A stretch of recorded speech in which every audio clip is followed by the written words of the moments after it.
What would it be like to be an entrepreneur that is so firmly in tune with the mission and purpose of his company? Well, you're going to find out all about that and more by way of this fantastic guest that I have lined up for you today. His name is Michael Fox, and he runs this company called Fable Food. And basically, what they do is they provide a non-meat alternative to meat lovers. And their product has been placed in restaurants all over the world, over 500 locations and growing. So in this talk, you're going to be treated to some of the insights in terms of the challenges along the way, some of the rewards, and a bunch of other things. But as always, there's only so much I can jam into these YouTube videos, so I would encourage you to listen to the full-length audio version. You can do so wherever you access your podcast. Just do that search for Life as a ... All right, well, I think it's about time to get into this, so why don't we?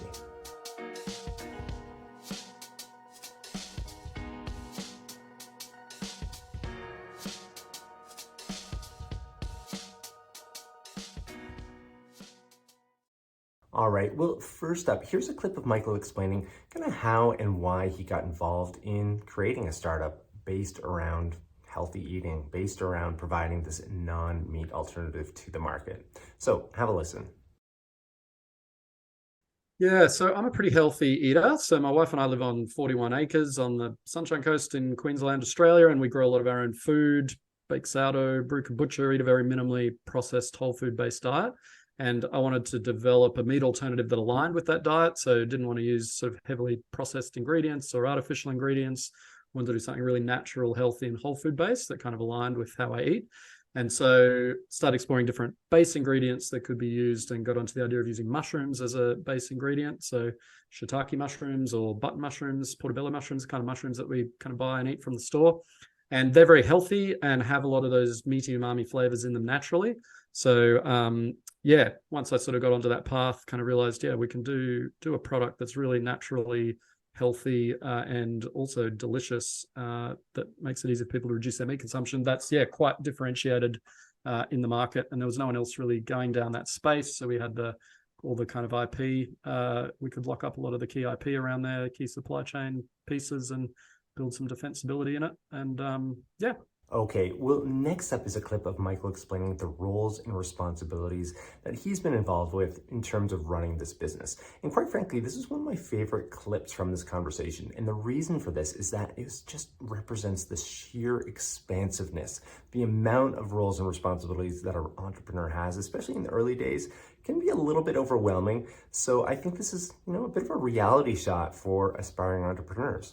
So anyway, check it out. But also please note one other thing. As the company matures, you're going to hear Michael explain how his role did evolve, how it did change. Anyway, have a listen. Check this out. Yeah, it's pretty varied. There's probably been a few stages in the business. We're kind of 5 years into the journey. So early on, it was me and my co-founders, and that was it. So, and I was kind of doing the business side. They were kind of doing the technical product development side. But even then, I was getting pretty involved in the product development from a consumer research and insights piece. So early on, my days involved a bit of everything, like from the legal side of registering a company and setting that up to spending a lot of time with consumers, doing customer interviews and research to understand how they bought products in the category, through to product development. I'm trying to understand more about the science and the culinary side of mushrooms, how we could take mushrooms and turn them into really delicious food, through to, okay, well, where are we going to source lots of mushrooms at scale? What's going to be the strategy there if we want to scale the business and have a big impact, through to where are we going to manufacture the products, back to some legal work around IP and patents and how can we protect what we've developed, through to selling to customers, who are our first customers going to be, through to B2B customers, selling into restaurants and retailers, and then understanding the end consumer. And so it was super varied early on. Now, as the business has matured, and matured, it's still early. We're about 20 people. We've got now strong leaders in different areas. So I'm not necessarily spending my time as broadly as I was before. I've still got to be across. It's still in the CEO role, so I've got to be broadly across everything. But like we've got a really strong COO, CFO, for example. So he covers off a lot of the manufacturing and legal side that I might have done before. So now I'm putting more of my time and energy into sales.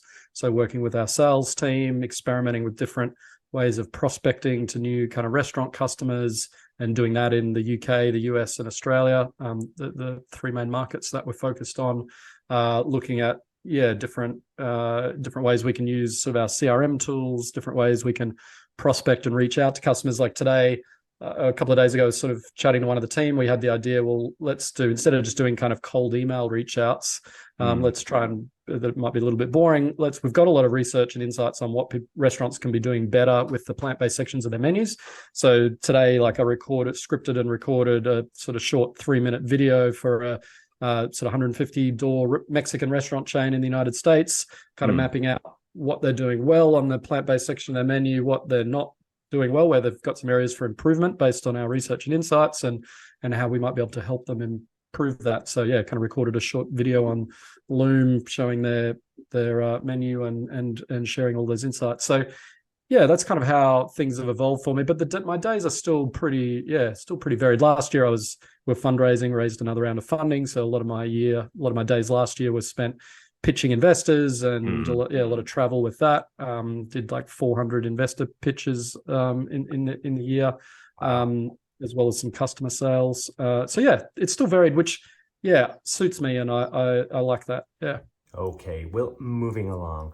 I thought this might be a really nice opportunity to dive into Michael's business and to kind of pull you into it as well. So here's a clip of Michael explaining a particular challenge that they were having despite all the success, despite getting their product into over 500 restaurants around the world. That doesn't mean they didn't have challenges. And again, here's a clip of Michael explaining some of those challenges and how they ultimately overcame that. So anyway, check it out. We've been selling primarily into restaurants. So selling out. We have a kind of a pulled shiitake product, which kind of mimics a beef brisket, a pulled beef or a pulled pork, but made out of shiitake mushrooms, and it does really well in like Mexican food or sort of brisket style burgers or Asian food, curries, pastas, bologneses, lasagnas, things like that. We would use kind of slow cooked barbecues, those kind of slow cooked meats. And we thought we had a really good value proposition for those restaurants. But we launched into a whole bunch of kind of decent sized ones, and we were having kind of a on and off success rate. It's like some restaurants would do really well, some restaurant chains it would bomb and we'd be off the menu. And we kind of why? So What's going on? So we went and did a whole bunch of research, and then what we realized, and it's kind of obvious in hindsight, but we just didn't really think about this beforehand. We sort of assumed restaurants would get this right. The menu naming and positioning of our products is really, really critical. So just as an example, simple example, in a burger chain, if you put our product on a burger and call it a mushroom burger, it tends to not sell that well. But if you call it a char-grilled shiitake burger, you'll sell 3 times as many of them as the mushroom burger. And it kind of makes sense. Like, char-grilled shiitake sounds way more exciting and interesting and delicious than mushroom burger. But we kind of assumed that restaurants would know this. But then what we realized was they don't. Look, because the plant-based section of their menu is 5 to 10% of their sales, maybe 15% if they're doing well. And it's not a real core focus for them. So they don't really understand that plant-based consumer. And actually not many people do.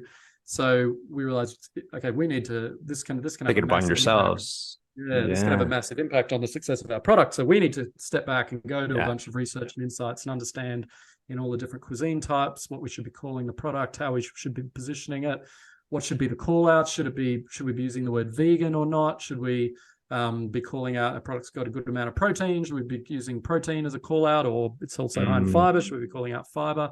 And what are the taste and flavor kind of cues that people want to hear? How important is taste and flavor over it being plant-based, or over sort of price, or over something like a protein call out? So we went and did all of that sort of research and insights, and we learned a lot, and it's now proving to be super helpful for our performance and success on restaurant menus. And it's also really helpful now we can sort of go in when we're selling into restaurant chains and be experts and help them in this kind of stuff, genuinely help them in these areas, which they appreciate. Yeah, I really like that last clip there, for no reason greater than the fact that sometimes being an entrepreneur is not always about the sexy aspects of it, right? Consumer research, really, really knowing your customer, your segment, that's what counts oftentimes. It's what distinguishes a successful company, a successful enterprise versus one that doesn't make it. Anyway, I would like to shift on over into this last clip here. And this is a point, again, that's also equally important. And it's talking about living and breathing the space that you're involved in. So here's a clip of Michael explaining, just how deeply aligned he is with what his business is about and how that delivers. Yeah, so I think if I compare my first business, or first main business, Shoes of Prey, and then second one, Fable, I think something that has made me enjoy the experience of Fable much more than Shoes of Prey has been that mission element to it. So when I started Shoes of Prey, we did custom women's shoes, so you could kind of design your own women's shoes. And there was no mission behind it. It was like, okay, it was capitalism at its finest. Here's what I thought was a gap in the market and a product that could fill that gap. And I didn't have any particular affinity to women's shoes or the fashion industry. I was just like, oh, I think I can make some money here. Yeah. And so there were still lots of things I enjoyed about doing that, running that business. But, when they're going, I wouldn't find myself on weekends kind of reading fashion magazines, and I didn't necessarily feel like as part of the fashion industry because I didn't sort of live and breathe that space.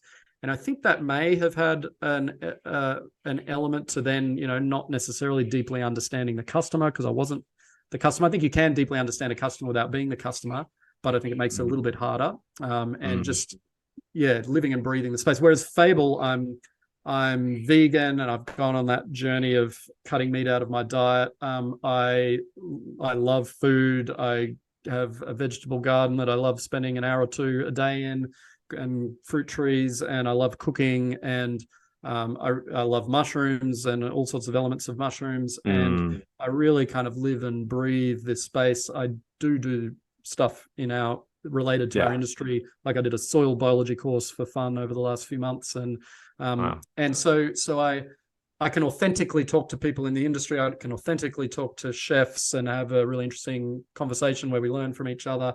And I do understand the consumer, because I kind of am the consumer. And it makes a really big difference to how much I enjoy my work day to day. And I think gives us certainly it doesn't guarantee success, but I think improves the probability of success, because I'm just naturally, authentically living and breathing the space that we're in more than say I was with Shoes of Prey.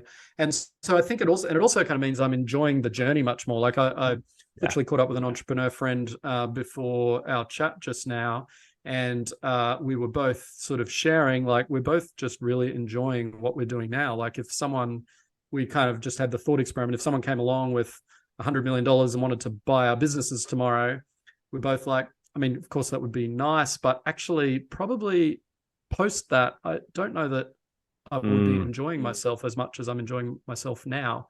So it's not necessarily an outcome that I kind of would seek out tomorrow. Maybe I could reflect on that more. I probably could find some things to do that I would enjoy. But like, like just genuinely loving the day to day and enjoying the journey. And I think in anything in life, that's kind of what you want. You don't want your day job, what you're doing 8, 10, 12, 14 hours a day to be drudgery and boring. Right. You want it to be interesting and exciting, and kind of want it to be the thing that if you had a choice to do anything in the world, this would probably be in the top few things you'd want to be spending your time on. That makes life fun. All right, well, it is probably about time to sign off here for this video, but as always, I would encourage you to check out the full-length audio version. You can do so wherever you access your podcast. Just do that, search for Life as a ... And within that, you are going to find a bunch more in terms of insights, learnings, and just overall looks at entrepreneurship, and of course, Michael's business, Fable Food. And I might add, there's this really great story that you're not going to want to miss. And while I do have your attention here, I would really, really appreciate a like or subscribe. It's the best way to let this YouTube algorithm know that this content matters. Anyway, I will have another episode coming at you right next week, so tune in for that and don't miss it. All right, until then, we'll see you.